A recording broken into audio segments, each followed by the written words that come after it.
Assalamualaikum warahmatullahi wabarakatuh. Halo semuanya, kembali lagi ke YouTube channel aku, Dia Zarati Andri. Di kesempatan kali ini, kita akan lanjut membahas materi operasional perbankan lainnya, yaitu mengenai penghimpunan dan penyaluran dana dari bank syariah. Di video sebelumnya, kita sudah mengenal sedikit mengenai bank syariah itu sendiri. Nah, di video sekarang kita akan membahas mengenai penghimpunan dan penyaluran dana dari bank syariah itu sendiri. Nah, kita akan bahas satu-satu terlebih dahulu dari penghimpunan dana bank syariah. Penghimpunan dana bank syariah dapat berbentuk giro, tabungan, dan juga deposito. Prinsip operasional syariah yang diterapkan dalam penghimpunan dana masyarakat adalah prinsip wadiah dan mudharabah. Yang pertama yaitu ada prinsip wadiah. Prinsip wadiah yang diterapkan itu adalah wadiah yad damanah yang diterapkan pada bentuk rekening giro. Wadiah damanah berbeda dengan wadiah amanah. Dalam wadiah amanah, pada prinsipnya, harta titipan tidak boleh dimanfaatkan oleh yang dititipi. Sementara itu, dalam wadiah yad damanah, pihak yang dititipi atau bank bertanggung jawab atas keutuhan harta titipan, sehingga ia boleh memanfaatkan harta titipan tersebut. Dalam prinsip wadiah yamanah ini terdapat ketentuan-ketentuan umum. Yang pertama yaitu ada keuntungan atau kerugian dari penyaluran dana menjadi hak milik atau ditanggung bank. Sedang pemilik dana tidak dijanjikan imbalan dan tidak menanggung kerugian. Bank harus membuat akad pembukaan rekening yang isinya itu mencakup izin penyaluran dana yang disimpan dan juga persyaratan lain yang disepakati selama tidak bertentangan dengan prinsip syariah. Khusus bagi pemilik rekening giro, bank itu dapat memberikan sebuah buku cek, bilet giro, dan juga debit card. Syarat yang ketiga itu adalah terhadap pembukaan rekening, bank dapat menggunakan pengganti biaya administrasi untuk sekedar menutupi biaya-biaya yang benar-benar terjadi. Dan syarat yang terakhir dalam prinsip wadiah ini adalah ketentuan-ketentuan lain yang berkaitan dengan rekening giro dan tabungan tetap berlaku selama tidak bertentangan dengan prinsip syariah. Selain prinsip wadiah, prinsip yang digunakan dalam penghimpunan dana itu adalah prinsip mudharabah. Prinsip mudharabah ini dalam mengaplikasikannya itu seberupa penyimpanan atau deposan bertindaknya itu sebagai sahibul ma'al atau dikenal juga dengan pemilik modal. Dan bank itu dikenal sebagai mudorib atau pengelola. Dana tersebut digunakan oleh bank untuk melakukan mudharabah kedua. Hasil usaha ini akan dibagi hasilkan berdasarkan nisbah yang telah disepakati antara kedua belah pihak. Dalam hal ini, bank menggunakannya untuk melakukan mudharabah kedua, maka bank bertanggung jawab penuh atas kerugian yang akan terjadi di masa yang akan datang.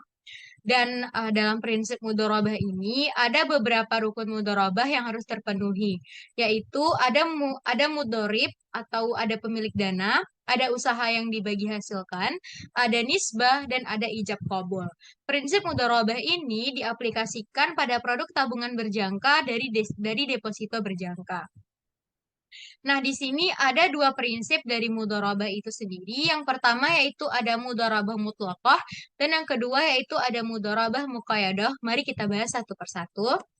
Yang pertama yaitu ada pengertian dari masing-masing mudharabah. Yang pertama yaitu ada mudharabah mutlaqah, yaitu dalam prinsip ini tidak ada pembatasan bagi bank dalam menggunakan dana yang dihimpun. Nasabah tidak memberikan persyaratan apapun kepada bank ke bisnis apa dana yang disimpannya itu hendak disalurkan, atau menetapkan penggunaan akad-akad tertentu ataupun mensyaratkan dananya diperuntukkan bagi nasabah tertentu. Jadi, bank memiliki kebebasan penuh untuk menyalurkan dana Uria ini ke bisnis manapun yang diperkirakan dapat menguntungkan. Sedangkan pengertian dari mudharabah muqayyadah ini adalah jenis mudharabah ini merupakan simpanan khusus atau dikenal juga dengan nama restricted investment di mana pemilik dana itu dapat menetapkan syarat-syarat tertentu yang harus disepakati oleh pihak bank.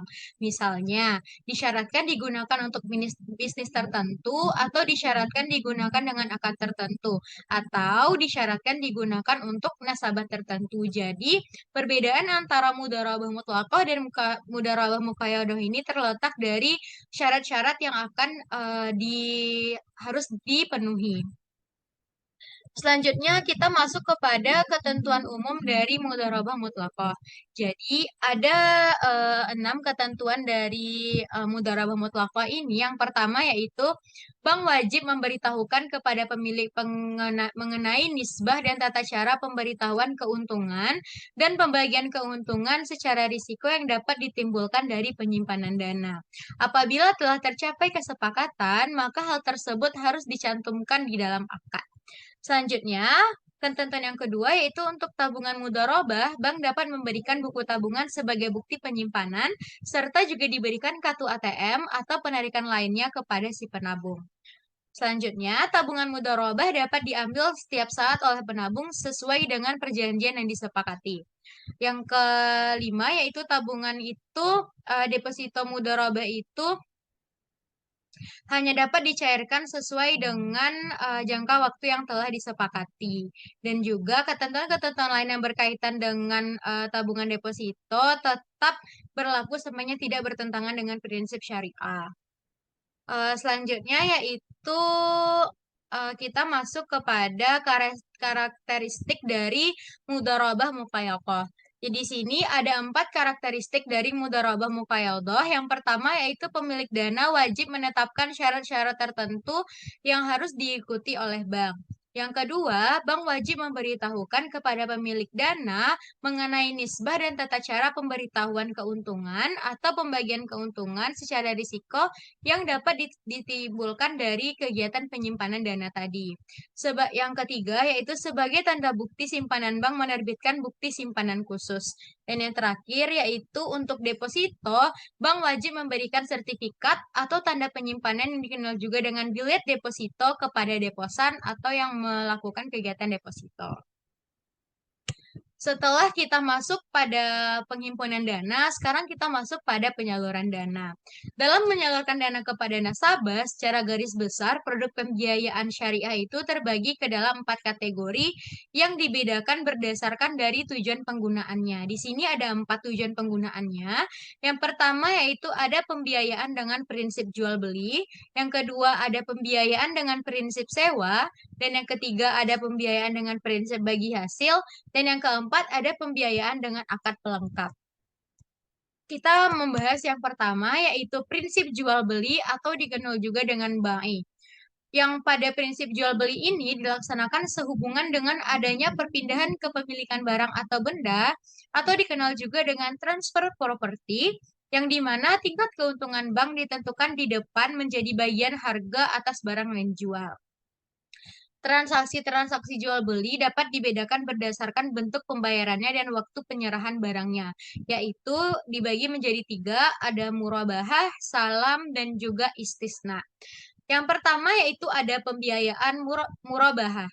Transaksi jual beli ini di mana bank menyebut jumlah keuntungannya, bank tersebut bertindak sebagai penjual, sementara nasabah sebagai pembeli.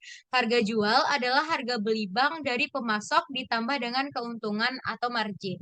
Yang kedua yaitu ada pembiayaan salam. Salam adalah transaksi jual beli di mana barang yang diperjualbelikan itu belum ada. Oleh karena itu, barang diserahkan secara tangguh sementara, pembayarannya dilakukan secara tunai. Bank bertindak sebagai pembeli, sementara nasabah sebagai penjual. Sekilas transaksi ini itu mirip dengan jual beli ijon. Namun dalam transaksi ini, kuantitas, kualitas, harga, dan waktu penyerahan barang harus ditentukan secara pasti.